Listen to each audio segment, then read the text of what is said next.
At first, her silence feels intentional. It feels like distance she chose, space she controls, a move she made to regain emotional leverage. But the moment you stop chasing, stop explaining, and stop trying to be understood, that silence begins to change its meaning for her. What once felt powerful starts to feel uncomfortable. Not because you did anything, but because your absence is no longer reacting to her distance. When you remove your emotional energy from the dynamic, her silence stops being a shield and starts becoming a mirror. She begins to feel what she created, and this doesn't happen consciously. She's not sitting there saying, I miss him. Instead, she feels a subtle emotional imbalance. Something feels off. The emotional feedback loop she relied on is gone. This is where awareness begins, real awareness. Not logic, not ego, but emotional realization.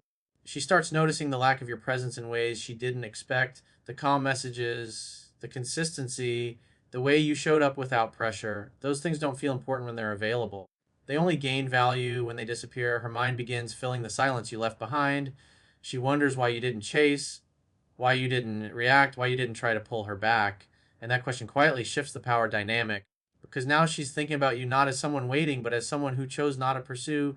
Silence, when stable and grounded, creates contrast, and contrast creates emotional awareness. She remembers how safe it felt to be around you, how steady you were, how little drama existed compared to other connections. And without you there to validate her distance or soothe her emotions, those memories start to surface on their own. This is also when the emotional narrative changes. Instead of I pulled away because I needed space, it slowly becomes why doesn't he need me? That shift is crucial. The moment she realizes your emotional independence, her perception of your value rises, not because you try to prove anything, but because you didn't. Her silence now works against her. The longer it continues without reaction from you, the louder it becomes in her own mind. She begins to feel the emotional cost of losing someone who didn't beg, didn't pressure, and didn't collapse when distance appeared. This isn't punishment, it's consequence. Natural emotional consequence. And it's only possible when you remain centered, composed, and focus on your own life. That's when her silence stops protecting her and starts teaching her what your absence truly means. Once emotional awareness sets in, her mind naturally starts looking backward, not to relive the relationship, but to make sense of what she's feeling now. And this is where memory becomes powerful. She begins replaying specific moments, especially the ones that didn't match the emotional reactions she expected from you. She remembers the time she pulled away and you didn't chase, the moments she tested your patience and you remained calm, the conversations where you didn't argue, didn't defend yourself, and didn't try to win. At the time, those moments may have seemed insignificant or even confusing to her, but in hindsight, they stand out sharply. Most men react emotionally when they feel distance. They ask questions, push for reassurance, or try to fix things. You didn't. And now that difference starts to matter. She contrasts you with other men in her past, men who panicked, demanded clarity, or tried to control outcomes. That comparison quietly works in your favor. The mind doesn't replay chaos with longing, it replays stability, it replays emotional safety. And as she revisits these memories, she begins to realize that you provided something rare: presence without pressure, strength without dominance, interest without neediness. This reflection creates internal conflict because regret doesn't come from losing excitement. It comes from losing something that felt grounding, something that didn't require emotional labor from her. And the more she reflects, the more she sees that her decision to create distance may not have been about you at all, but about her own emotional uncertainty. This is where guilt begins to mix with curiosity. She wonders if she misunderstood you, if she misread your calm as lack of interest, if she mistook your confidence for emotional distance. These questions don't bring immediate action, but they erode the certainty she once had about walking away. She also replays how you handled moments of disagreement, how you didn't escalate, how you didn't withdraw emotionally or attack her character. Those memories are powerful because they represent emotional maturity, and emotional maturity becomes incredibly attractive once it's no longer available. What's important here is that this replay happens in silence. You're not reminding her of your value. You're not telling her what she lost. Her own mind is doing that work for you. And because it's internal, it carries more weight than anything you could say. As these memories resurface, the emotional story shifts. You're no longer the man she needed space from. You become the man she feels she may have undervalued. That realization doesn't always show immediately, but it changes how she feels when she thinks of you. This is the beginning of regret, not dramatic regret, but quiet, persistent regret. The kind that lingers, the kind that grows stronger over time. And the more composed you remain in the present, the more powerful those memories become in her mind. When she starts reliving the moments where you stood strong without resistance, She isn't missing attention. She's missing the man who didn't need to prove anything. As her memories begin to shift, something even more unsettling happens for her internally. The certainty she once had starts to dissolve. Before, she believed she understood you. She thought she could predict your reactions, your availability, and your emotional position. That sense of predictability gave her comfort and control. But when you remain silent, grounded, and unchanged, that control quietly slips away. Curiosity replaces certainty, and curiosity is powerful. When she can't read you anymore, her mind fills the gaps on its own. She wonders what you're thinking. She wonders if you've moved on emotionally. She wonders whether she misjudged your attachment. These questions create emotional tension, the kind that keeps someone mentally engaged long after communication has stopped. Control in relationships is rarely about dominance. It's about predictability. The moment she can no longer predict you, her emotional balance shifts. Silence, when it's calm and consistent, breaks patterns. It removes the feedback she relied on. And without that feedback, her assumptions begin to crumble. She may start checking for signs of your life indirectly, watching social media without interacting, asking mutual connections about you, not because she wants information, but because she wants reassurance that she still understands her place in your world. But the less clarity she gets, the more her curiosity deepens. This is also where comparison begins. She measures your absence against other connections, and often those connections feel loud, emotionally messy, or draining by contrast. What she thought she needed, space, freedom, stimulation, now feels hollow compared to the calm strength you brought. As her sense of control fades, emotional investment increases. This is the paradox most men don't understand. Pulling away emotionally doesn't reduce attraction when it's done with stability. It often amplifies it, not because of manipulation, but because it restores polarity. You're no longer reacting, you're leading your own life. She starts questioning her original narrative. Instead of, I needed distance from him, it becomes, why did he let me go so easily? That question carries weight because it challenges her belief about her emotional impact on you. And when someone realizes they don't have the influence they thought they did, it forces self reflection. At this stage, she's not ready to reach out yet.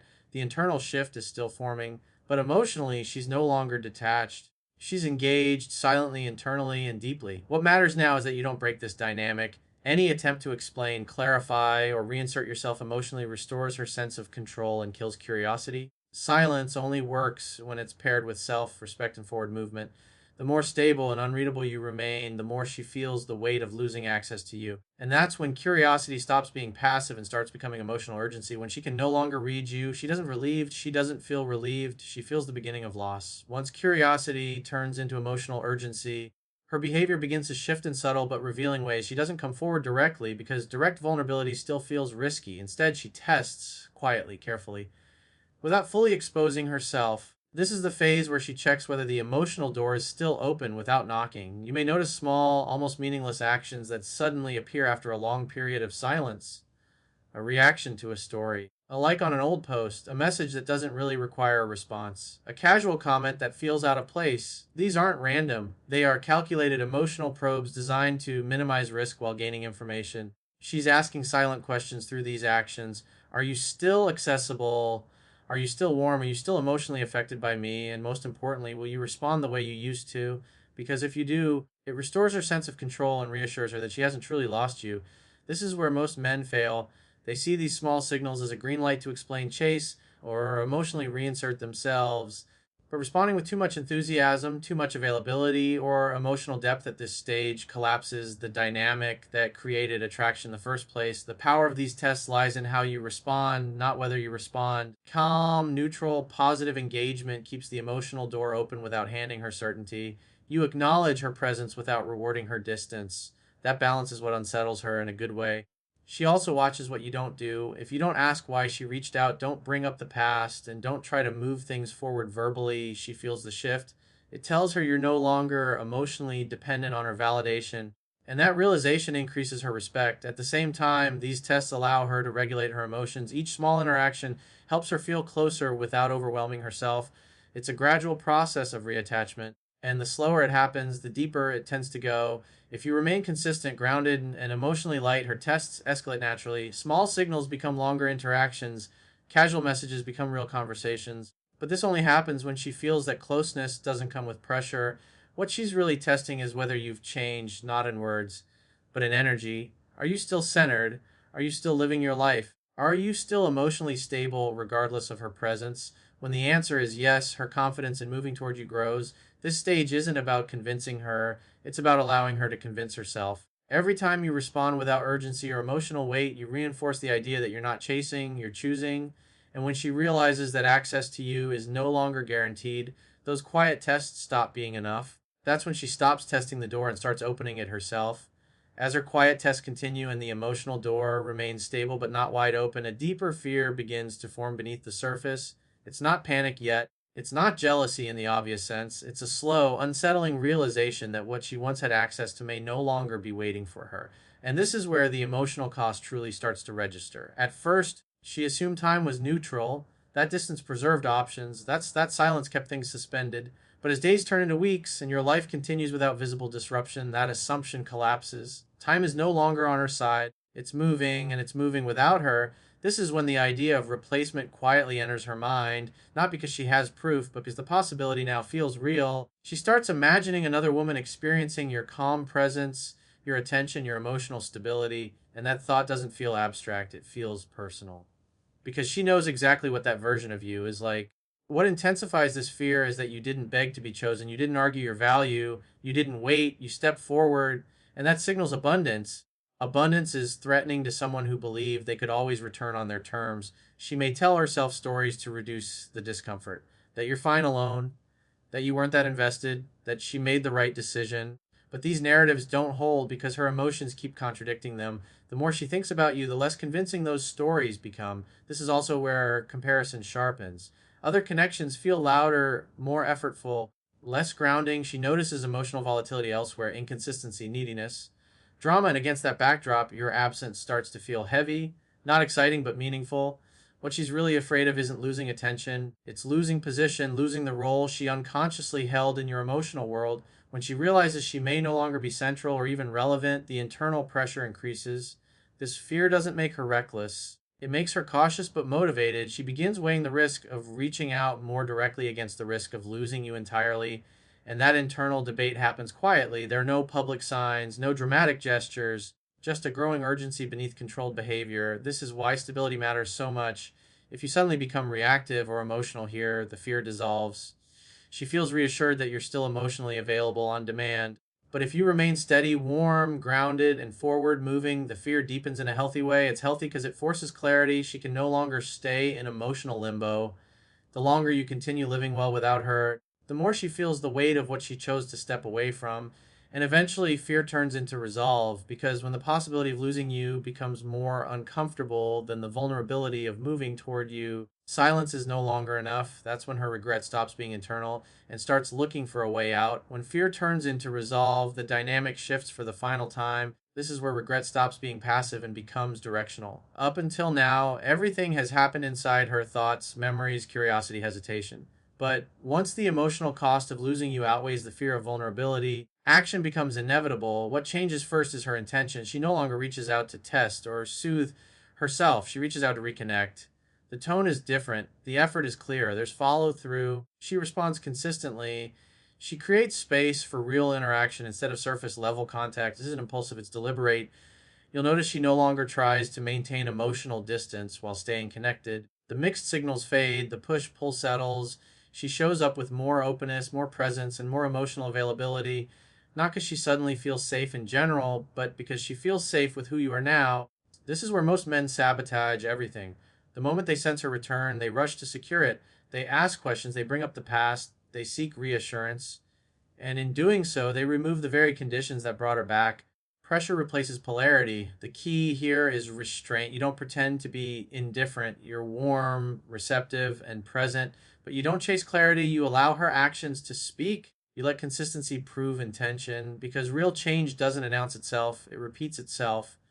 She's also watching how you handle this moment, whether you remain centered, whether you keep your standards, whether your life still moves forward. When she sees that your world doesn't suddenly revolve around her again, her respect deepens.